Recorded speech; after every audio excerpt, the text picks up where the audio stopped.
One of the great injustices that is so ignored in American society, and I think this is a global phenomenon, is that so many children, probably most of them, lose to some degree their innate love of learning. We largely just take this for granted now, rather than see it as a huge crime that we shouldn't accept. That we do things to children that cause them to lose their innate love of learning. Because it basically means that we are degrading people's lives on a pretty massive scale. What actually drives learning in our culture? In other words, in conventional modern schooling, what actually drives learning within that system? Well, what happens is an authority tells us what we need to learn, when we need to learn it, how we need to learn it, how we're being assessed and measured, what it means in terms of our life, our prospects, our prosperity, etc. And that authority uses an elaborate system of manipulations to enforce that. And for the most part, we take this totally for granted in our culture. And so our learning, or lack thereof, is motivated by the pressures that come with being in this power relationship where we are driven by fear, insecurity, by the possibility of being compared poorly to others, on and on. And so we essentially force kids, who then become adults, to orient their lives around this programming. And we fill them with limiting beliefs as a result. And over the years of schooling and then the subsequent socialization that continues into adulthood, that programming typically becomes so dense and we feel so powerless to it that we can't even imagine that there might be another way to operate. So no wonder people's innate desire to learn gets killed.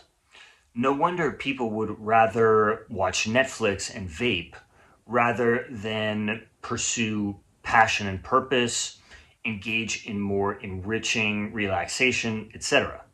Because our innate desire to learn wasn't nurtured and supported. Instead, all of our energy had to go toward surviving in this system. Being driven by all of the coercion that is a part of that system seriously hurts our ability to fulfill our full potential, live life on our own terms, create lives that we actually enjoy. That's just inherent in how the system is set up. So no wonder so many kids are so hurt and angry, why they might show disrespect, why they might be cutting themselves, smoking marijuana, etc. There are a few approaches that I think are far better ways of orienting our learning, which can be relevant to us for the rest of our lives. And I wish that I had understood them sooner, because I get so much value out of them now, and they really help me orient more and more of my time. The first is genuine interest, passion, whatever you want to call it. This is a very powerful place from which to orient our learning. But despite rhetoric to the contrary, this cannot be taken seriously in conventional schooling. And the reason is because in order for this genuine interest or passion to actually meaningfully orient our learning, power needs to be far more in the hands of the individual learner.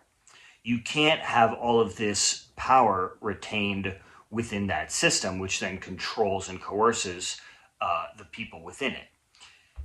That will just inherently crowd out the ability for young people to follow their interest and passion as a way of orienting their learning.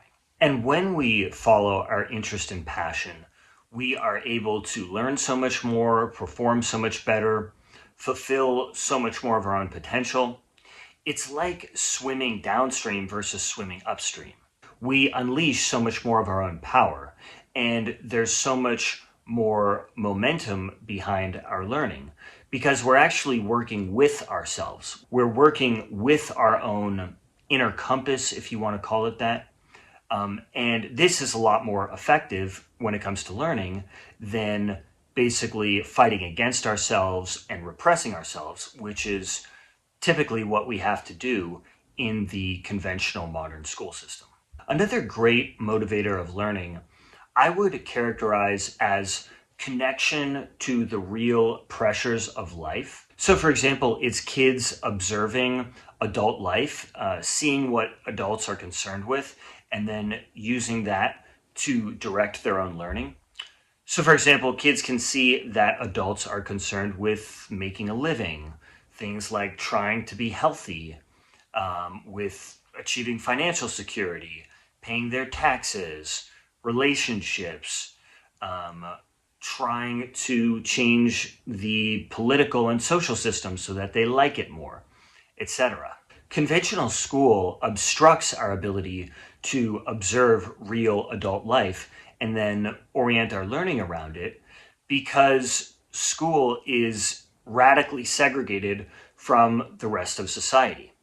Now, you could say, well, schools make an effort to bring in people to talk about what they do for work, and they make an effort to, have this workshop over here so that kids can do this. But at the end of the day, we're still being walled off in these facilities and forced to do what we're told.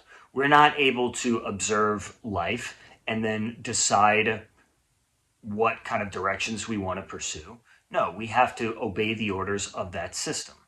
And so I think that those little efforts at the margins really don't amount to that much because at the end of the day, the school system seriously obstructs our ability to observe life and then decide how we want to orient our learning.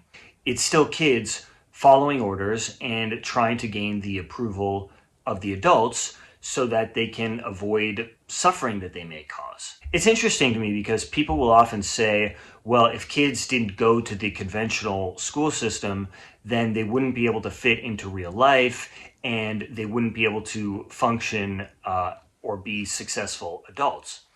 But this really doesn't square with me. It seems like it's actually the opposite for this very reason, because kids are not able to observe adult life and perhaps at times meaningfully participate in it and learn from it and figure out how they want to move into the world. Kids are deprived of that opportunity. So it would seem to me that if anything, the conventional modern school system actually cripples young people's ability to function as successful adults. And so reclaiming our innate love of learning requires a few things as I see it.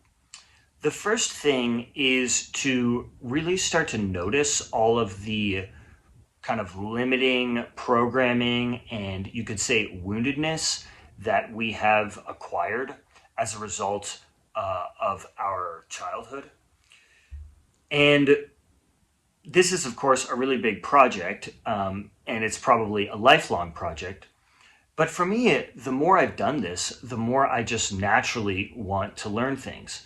The more I am just kind of naturally inclined to notice when there's something that I don't know, and then I'll just try to learn it. And that makes me feel very empowered. It makes me feel more self-actualized. And it's just a great asset to have in life. And before I couldn't really do that because I was just kind of blocked up with so much woundedness, basically. And of course, I did pursue things that I wanted to learn, but again, I was kind of always sort of fighting against myself rather than working with myself.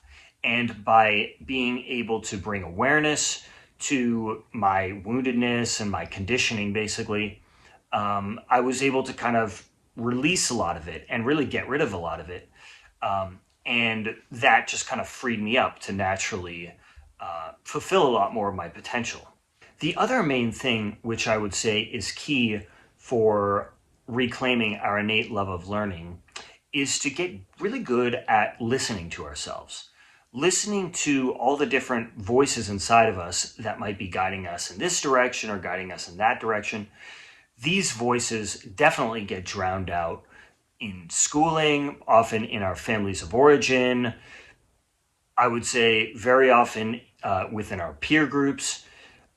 We have so much pressure from the outside that causes a lot of insecurity and really pushes us to be oriented by that insecurity.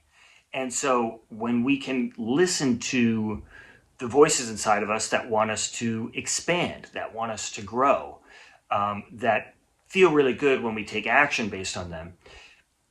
That I think is really key for reclaiming our innate love of learning, because then we just become naturally motivated towards doing it. We don't have to coerce ourselves. We don't have to force ourselves quite so much. And so I think that's really key. It's like listening to our intuition, listening to the voices inside of us that say, "This is cool," there's purpose here, that kind of a thing. So those are generally some of my thoughts on how we can reclaim our innate love of learning, and also why our innate love of learning gets drowned out. So I really hope that this video has been helpful for you. Please subscribe to the channel if you haven't done so already. Please also share this video with anybody who you think might find it helpful. Thank you for watching this all the way to the end, and I look forward to having you next time.